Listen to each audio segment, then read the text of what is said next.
Welcome to the University of North Carolina Greensboro's Master of Science in Athletic Training Education program. I am Aaron Terranova. I am the clinical coordinator for MSAT, and you are about to become a preceptor. These visual modules are designed to give you the background, knowledge, skills, and even some techniques that you can use to become an efficient and effective preceptor for MSAT students. I will be your guide throughout these modules, and I'll be located in the bottom corner of the YouTube video. Please make sure that you try to check out any external links I post in the bottom of the YouTube pages. These external links may be articles, case studies, other videos, blogs, etc., but they're going to be great supplemental resources to your preceptor training. Feel free to email me at the link below with any comments, questions, or concerns that you may have regarding this training, the MSAT, or really anything in general. Good luck to you, and welcome to the MSAT. Good luck. Welcome to the UNCG Entry-Level Masters in Athletic Training Education Program, Preceptor Initial Training.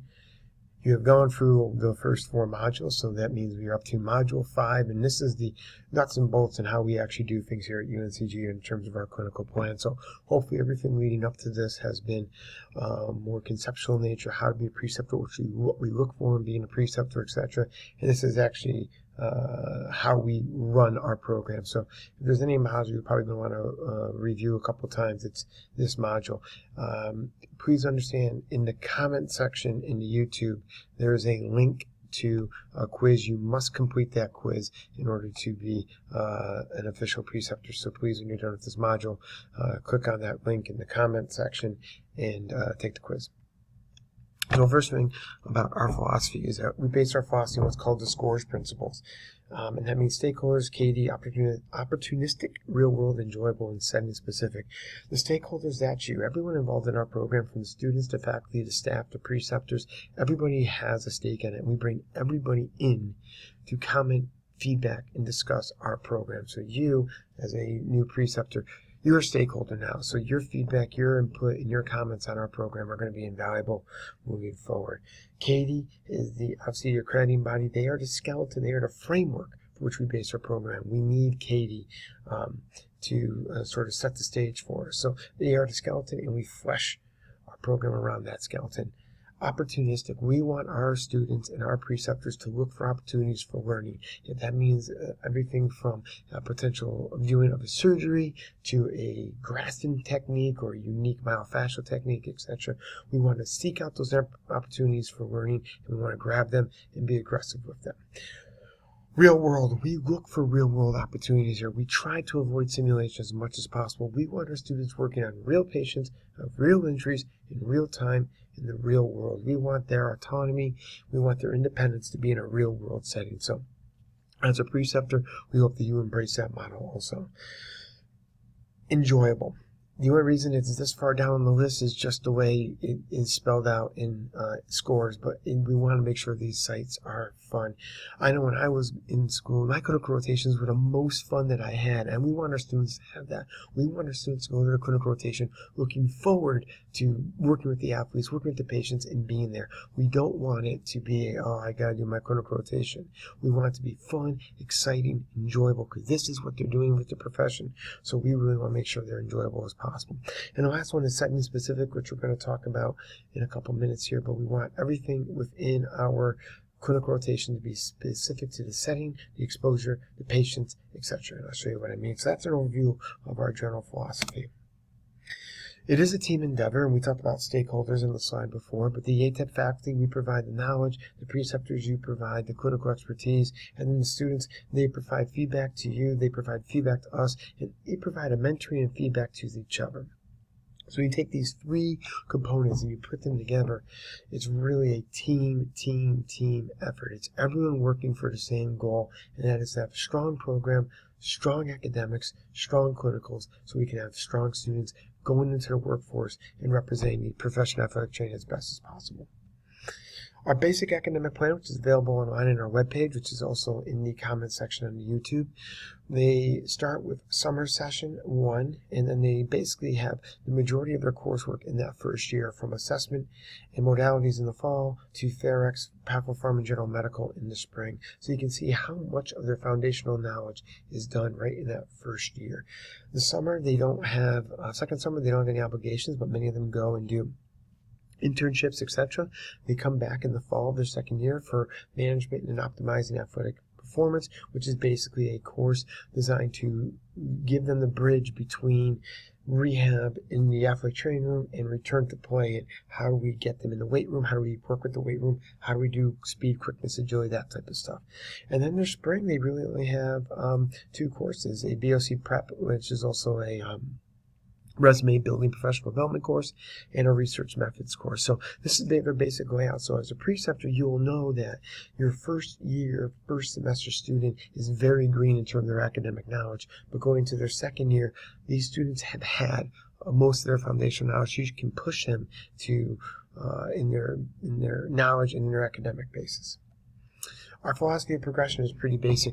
Our first years are basic knowledge and applications. If you remember from the previous modules, you look at Bloom's taxonomy, first years are going to be down at that bottom basic knowledge aspect. But as they move forward, we want that critical thinking and synthesis for our second years. We want the second years to be basically not acting independently, because they're still going to be supervised at all times, but to work towards autonomy, supervised autonomy, if you will.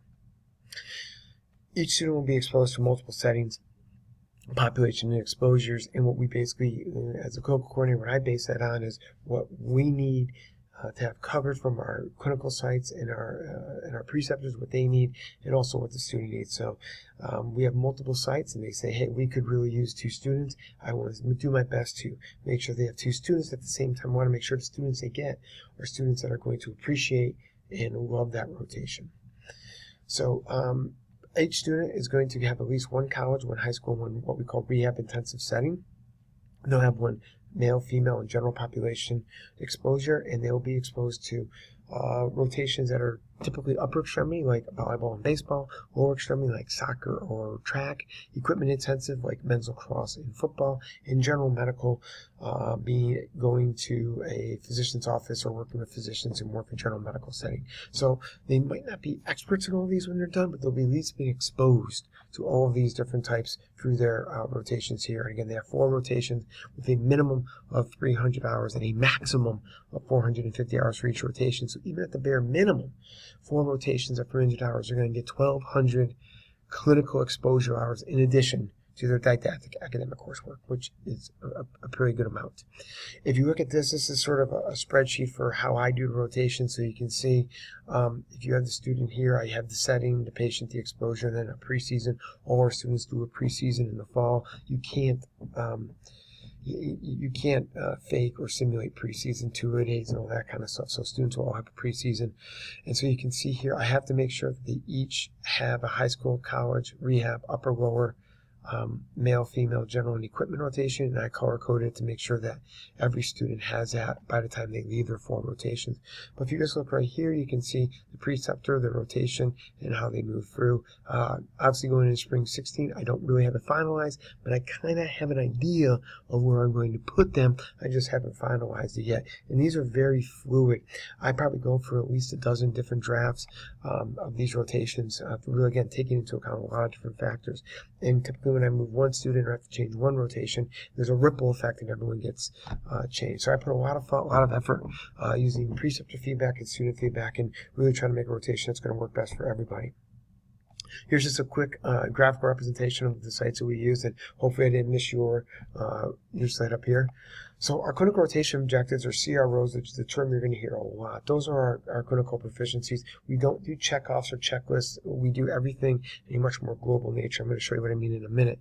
Again, Katie provided our skeleton, and with the help of our stakeholders, we developed these clinical rotation objectives that are specific to the setting, the patient, and the exposure that they're going to get. So we have specific objectives for male population. We have specific objectives for lower extremity, etc. Just because a student does not have a rotation objective for your rotation. If something comes up, again, teachable moments, be opportunistic. Don't be afraid to show them that. So this is what a typical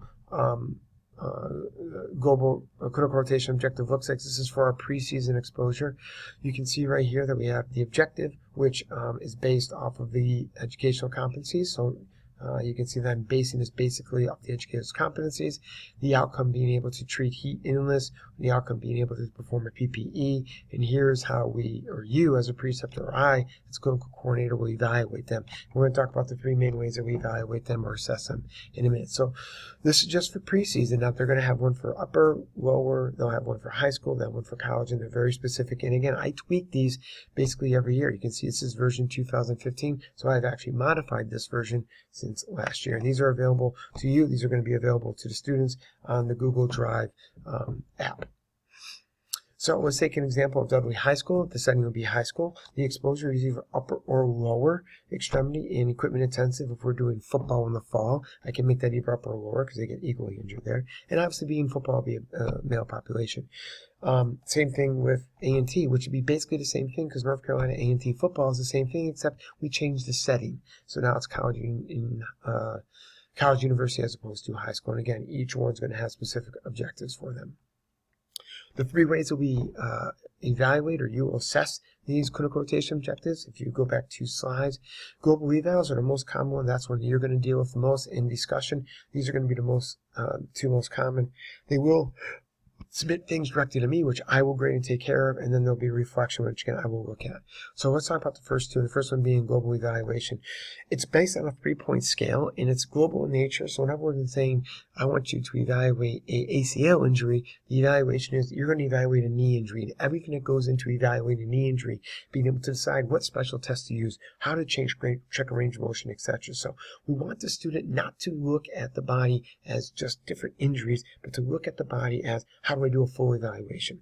So that's what we're looking for. 2 is considered minimally competent, so we want them to score at least a 2, and if they're not proficient, don't give them a 2. I have given you criteria on how to judge that, but feel free to use your own criteria. And please provide feedback to them. So if you look at a typical global evaluation, I have different ones for the different CROs. This one happens to be the global taping and wrapping. I have criteria. Again, feel free to use your own criteria on the left here. We want as many of these to be in real time as possible. We understand that some might be simulated. Here's your 1 to 3 scale. Anything over a 2, you can consider them minimally competent for an entry-level athletic trainer. So an entry-level athletic trainer, if they perform that skill at that level. And again, I'm not saying what taping here, so it could be any sort of athletic taping. It could be a basket weave, a spike, etc. This global evaluation works for all of them. Starting this year, I'm also actually having a online version. I'm trying to move this to online, but I'm going to be pilot testing it this year. Here's the link right above here. It's a Qualtrics. So if you click on that, it actually brings you to the global evaluations, which are available online. So if you can click on that, you can go and play around with it. And hopefully it connects me. So if you come here and you just click on it, you can see you can type in your student. So I'm just going to type in myself, see I'm a student. Click next. And then I give you a drop down of all the preceptors here. So we can just say Jay McCoy because he's the first one. And then I give you a list of all the different types of CRO categories. So let's say we're going to do taping and wrapping because that's one we just saw. So we do a taping and wrapping. And let's say that the student's rotation was upper. So you can click on upper. Body part was a wrist and hand. And you did mechanical support or something like that for the elbow. No worries. And then again, you can rate them anywhere on that scale. Provide comments. It was awesome. Put your initials there. Submit. And boom, just like that, you're done. You have a global evaluation, which is automatically sent to me. So things like that can be used, and hopefully we can move forward and start using that more and more in the future. So here's an example on how you want to do it. So you can go back and look at the global eval I put. But let's say a student does they do a very in-depth history. They have 3 differentials. They palpated. They only did 1 special test. They didn't do range of motion muscle testing. How would you score it? Would you score that too or not? And again, you're going to have full ability to score it any way you wish to score it. I am not going to come back and tell you how to score it. Use your own criteria, etc. Some people want a very in-depth history. Some people want to make sure they always do range of motion, and when they do it, use a goniometer. I want you to use your own preferences and use your own ability here. So you feel free to go back a couple slides and how would you score or evaluate them on a simple ankle injury. So for review, your student will perform rotation objective. You should observe them, obviously, provide them feedback. Remember, back from the feedback module, you want to give feedback on an observable task, so you have to observe the student. Use a global evaluation. Provide them feedback, hopefully written and verbal, and then they will turn in their paperwork with their next biweekly meeting, and we're going to talk about that in a minute. Now, the second way that you can assess your student was a discussion, and there are various things which you will discuss, but these can be formal or informal. You're sitting at practice, teams and film session, etc. You can go and just simply do a discussion to talk about various things like mental disorder, eating disorders, etc. And you don't actually have to provide anything from this. The discussion is the student has to simply mark on their biweekly that they had a discussion on a topic, and I take it from there. So if you look at global evaluation and discussions, those are the two main ways that you're going to evaluate your student in a clinical setting on their basic clinical rotation objectives. So if you have a Okay, so now that you know how to assess the student using either a global evaluation or using a discussion, now we're going to talk about the biweekly report, and this is how everything kind of gets reported back to me as a clinical coordinator. You are going to meet every other week with your student. Now, these reports are due back to me on Wednesdays, so most people will probably meet on like a Monday or Tuesday, talk about their prior 2 weeks, and then the student is responsible for handing me in the biweekly report. The top part of the form, which I'm going to show you in a second, the student fills out, hands it to you prior to your meeting, or gets it to you prior to your meeting, and basically it's a reflection of their 2 weeks and how they felt they did. At the bottom, you reflect on the 2 weeks and how everything went, and then you plan ahead for the next 2 weeks. So this happens every other week. It's bi-weekly. There are usually 7 or 8 of them, depending on how the academic calendar works out, some rotation. So really, nothing should be going on in a rotation that I'm not really aware of. I don't like it, or when all of a sudden I hear at the end of the year, hey, we had this issue the whole time, when nothing was being reported on the biweekly. So this is a chance for both you as the preceptor and as a student to have an open and frank conversation about how the clinical rotation is going. So this is how the biweekly looks, and you can see the top part right here. The student's going to fill in this top part with their 2 weeks in terms of what they did in clinical or practice or games and how many hours they had. And then any discussion that they did, they will list here in dates, so you can check to make sure that, yeah, we did that discussion or we didn't. Any of their submissions will be marked right here. And again, the submissions are something that I will look for. And then the global evaluations, because we're doing them electronically, hopefully, will automatically be generated, so I don't have to worry about them listing them on the biweekly. But here comes the reflection part. And what we're doing is we're doing a modified SWOT analysis. You know SWOT. This is the student is going to self-reflect on their strengths, self-reflect on their weaknesses, and then their ability to be engaged during the rotation. What I mean by that is how were they those last 2 weeks? Now, life happens and we get that, but I want the student to be able to self-reflect on that and say, you know, I had a lot of exams, so I wasn't really thinking about my clinicals, or I had a family issue, or etc. Or I was really engaged, I was there early, I stayed a little bit late, you know, I really was on top of my clinical rotations. And then finally, their goals for the next 2 weeks. What do they think they want to do next 2 weeks? And you're going to do the same thing. The strengths of the student, the weaknesses of the student, and how you judge how much they were engaged during rotation. And if this is different, that needs to be a discussion between the two of you. Because if the student is thinking that they were very much engaged and you as a preceptor think they weren't, that's a breakdown. And we need to make sure that we work on how we can improve that and why the perceptions are different. And again, you as a preceptor, your goals for the next 2 weeks.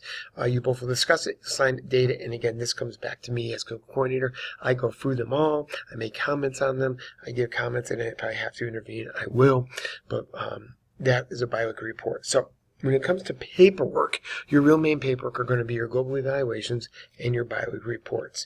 I highly recommend that you go and schedule a biweekly that you're going to meet, say, every Tuesday.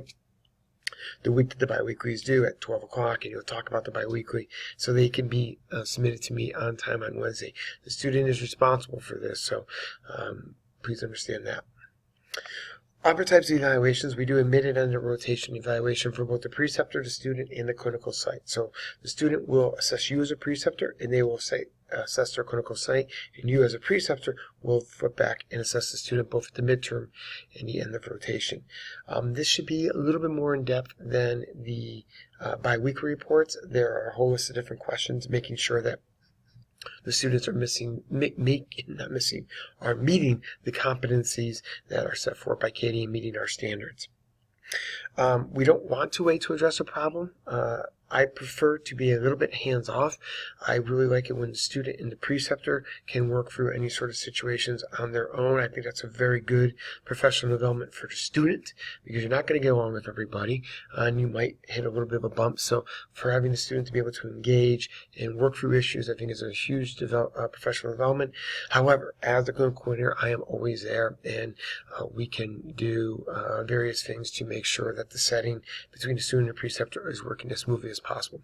There are incident reports that you can file on the students, and we can dismiss the student, although those are last case scenarios. We prefer not to do that, but every now and then things don't work out the way we want them to. The student responsibilities, they are basically responsible for everything. Paperwork, supplying you with the needed materials, etc. You're really a facilitator and a resource. But they are responsible for their learning. So if they prefer to sit like a lump on the log, which we don't want, obviously, and not engage in their rotation, you can mention that on the biweekly report. And you can tell them, look, this education is up to you. You're going to get into it you're going to get out of it what you put into it. Students should provide copies with the objectives early. I will be sharing you a copy off the Google Drive, and always make sure you communicate your expectations. And if you didn't communicate something and something comes up, use it as a teachable moment. Say, you know what, I didn't address it at the beginning of the rotation. I should have, but moving forward, this is the new policy, or this is my new expectation. All right. So going through how we kind of run things, it's going to be confusing the first couple of times you do it. I get that. So I'm obviously here to answer any questions. The students, especially if you're a new preceptor, for a new student, you guys might be frowning a little bit, but please utilize me as much as possible. If you're a new preceptor with a second-year student, they've done all this, so they're going to be a fantastic resource in terms of how you can go about and how you navigate our paperwork, etc. Basically, if you have any questions, email is going to be the best way to get in touch with me, but there is my office number. I'm going to actually give you my cell number also, area code 516 313-2010, area code 516-313-2010. Feel free to text me or call me if you have any issues. Just as an FYI, I don't have any data plan on my cell phone, so if you send me any sort of group message or picture or anything like that, I won't get it because I can't access that without a data plan. But feel free to email me. I check my email multiple times at night when I'm home, and obviously all day long. So if you have any questions, please do not hesitate to ask me. And finally, I just really want to thank you. You guys are vital to our success as an entry-level master's and as a program in general. And you are members and pillars of the community. And the more that we can outreach and network and get into the community, hopefully we can represent both UNCG, your establishment, your business, etc., as well as much as we can. The link again is in the comment section here on YouTube. You must click that and complete that to be verified as a preceptor. You will be compensated financially for this. Dr. Scott Ross will be emailing you about all those type of things. But again, we do thank you for helping us out. If you have any questions, please feel free. But congratulations. After you complete the quiz, you are UNCG's newest preceptor. I look forward to working with you for many years, and best of luck to you.